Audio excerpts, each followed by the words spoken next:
looks like everybody got in here in a good orderly fashion. Looks like no one had to wait online. So that's really good, because waiting online fucking sucks, right?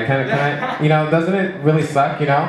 And usually when you're waiting online, you're just furious because you're waiting online. And you know, usually the most furious person that's waiting online is whoever is the last person waiting in the line, right? And you know what pisses that person off more than the amount of time they waited in line, which to them seems like forever, is whatever is going on in front of that line. They'll just step to the side and be like, wait, hold up. Is that bitch counting the change in pennies? What the fuck? Whatever, the cashier is just doing her job, right? The cashier could even be giving like a farewell tag to the customer she's working with. For example, the cashier could just say, hey, thank you for shopping at insert name store here. Thank you, come again. And then the customer will say something like, well, thank you, this is my first time coming here, I really appreciate it, thank you. Yeah, wait, hold on, can I ask you just one more thing? The guy in the back is like, step to the side again, step to the side. What the fuck? Are they having a personal conversation? I just want to pay for one thing, what the fuck? And you know what else pisses me off, guys? Public restrooms, right? You know, and sure, waiting in line for a public restroom sucks, it does. But there's something that pisses me off even more than waiting in line for the public restroom. And that's the fucking creeps in the public restrooms. Let me tell you guys, there are fucking creeps in the public restrooms, okay? So I encountered a creep in the public bathroom of Toys R Us. Yeah, creep in a toy store, duh. Anyway, so check it out. I was taking a shit. Wow. Alright. Okay. You gotta do it. I was taking a shit, right, and I just hear footsteps. Right? So his footsteps approaching me, I'm in stall taking this epic shit, right? And then this guy just walks over to the stall and we made brief eye contact. Wait, let me elaborate. If you guys know, the public restrooms have a little gap right in between the door and the crack. So in between that door and that crack, he looks at me, and it was just creepy as hell. I just see this guy, he's just like... And I'm just like, what the fuck? So then, you know, he just does his thing, minds his own business and all that. So back to me taking the shit, right? Okay, so now I'm taking this really huge shit, right? And then out of nowhere, I just felt a hand creep up on my ankle, and I was ready to just pull up my pants, wipe my ass first, pull up my pants, bust the door down, go to the next stall, and fuck him up. The problem was I wasn't done taking a shit, like a little bit of it was breaking off and all that. So eventually when I'm done taking the shit, right, and I wash my hands and all that, the whole process, I bust out and I go to the next stall, he's gone. Right? And now I get to the sales floor, I look left and I look right, the motherfucker was gone. It's like that scene in the action movie when the main actor realizes something that's gonna make him save the day, and he just like dramatically goes in slow motion, looks down, looks up. I lost that motherfucker. So guys, alright, silly question, but when someone sneezes, what do you say? God bless you. Right, when a person coughs, what do you say? W fucking mouth.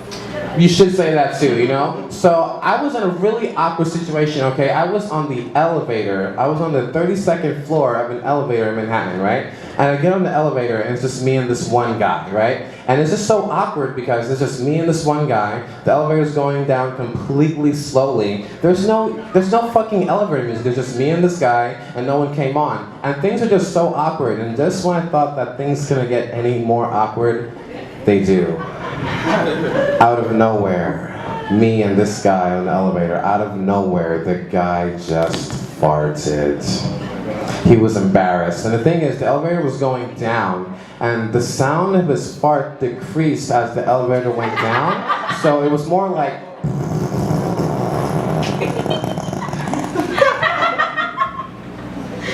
Now mind you, this guy's really embarrassed, and I'm embarrassed too, you know? Like, I just feel bad for you. Like, this is the shit you're going through right now. I feel bad, and I'm just here watching it. So I look at the guy, and then I said, bless you. Like, I didn't know what to say in that kind of situation, you know? So, with that said, guys, so I'm dating now. I'm single. I'm on the market. But ladies, I'll be perfectly honest with you. I have no shame in my game. I am a cheap motherfucker.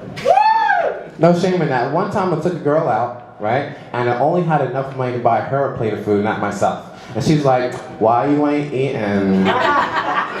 You ain't hungry? I'm on a diet, thank you. I'll just have some water, I'll be fine. Thank you. But my thing is, I blame advertisement. I blame advertisement for making me think that there was some super product that I could use to make me attract women. And I thought this product would be Axe deodorants. You look at the motherfucking commercial, the guy with the Axe deodorant, he takes the deodorant out, he sprays it in an Axe formation, then you just have women glued to him and they're just like sniffing his hair like,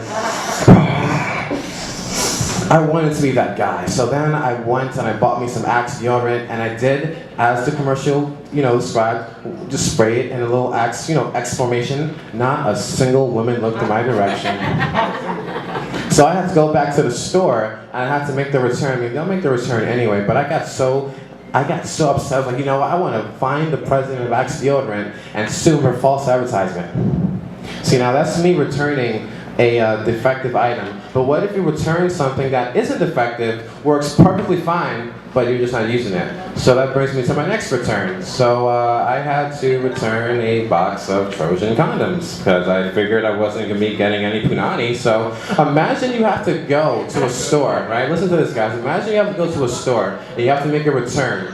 Usually when you make returns, they ask you what is the reason for your return. You go there, so the cashier's like, okay, so you're returning these Trojan condoms. What's your purpose of the return? I'll be perfectly honest with you. So I purchased these within the 30-day period, and within that 30-day period, I didn't get no ass at all. I had the whole combo plan. I bought some deodorant, some Axe deodorant to be exact, so that would attract the women, and I would use condoms to, come on, say more, And aside from me being cheap, I just can't date ghetto girls, You guys know what I mean by ghetto girls. The girls who've never even seen anything before. The girls who don't know what the outside world's like, So the date, if I take a ghetto girl at that on a date for the first time, she's gonna be experiencing shit that she's never even seen before. So boom, on this day, I had enough money to buy her a plate, and myself too. Right? So I took her to the most fanciest restaurant that I could find, right? And I got this fancy dish of caviar and some other shit that I can't pronounce, right? 'Cause I was trying to impress her, right? Boom. Now she wants a glass of wine. I said, no, baby, no, we're going all out today. Ain't no glasses today, baby. We're getting a bottle of motherfucking wine. The waiter comes over and he brings over this expensive, big, red bottle of wine. He brings it over to the table, and what does this ghetto chick do? She taps the bottle.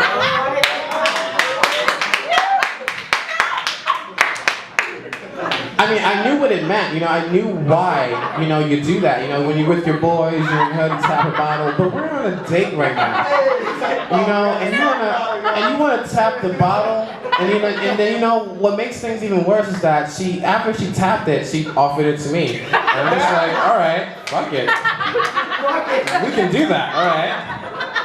And then to make things even worse, she handed it over to the waiter to tap the bottle.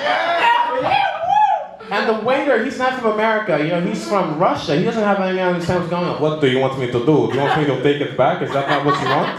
Nuh-uh, you gotta tap that bottle, boo. Why you gonna like that bottle?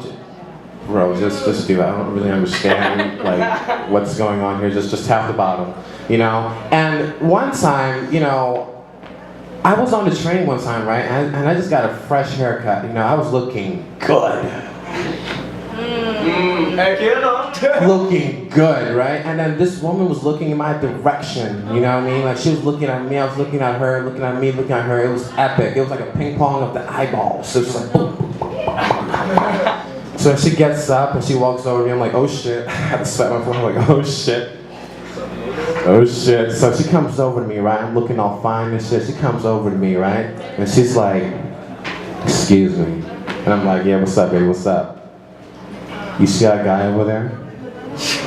Yeah, why? That's your friend? What's his number? Oh.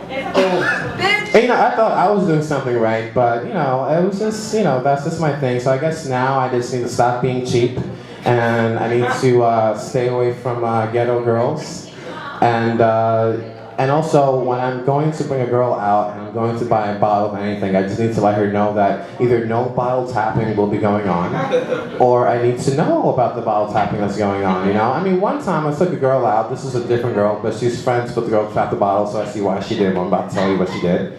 Took her to a restaurant. She was like, "Ooh, they got salt and pepper." Ooh.